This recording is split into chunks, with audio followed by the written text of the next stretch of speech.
حال و هوات بگو برامون آقا داماد. حال و هوا که پیشنهاد میکنم بگیرید. اگه بگیرید گردم بگیرید.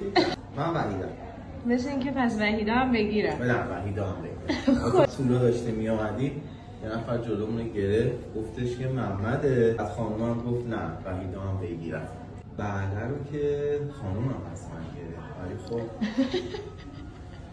عروس میشنوی چی میگه؟ اینجاست مگه؟ نه اجاره نه من گرفتم. من بعد از مدت رو گرفتم. بس زیبا دیگه فکر کنم وقتشه بیاین آماده بیشتر از این اذیت نکنیم. چشام می‌بندم. خودتی؟ خودم چون مبارکتون باشه. عروس خیلی ماه شدی. تبریک میگم به خواهش میکنم. خوش اومدید.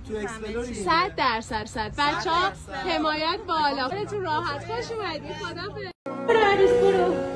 ما هم فکر کن اولین بار میبینی شا همونقدر لطف کن. برو خوش کردم.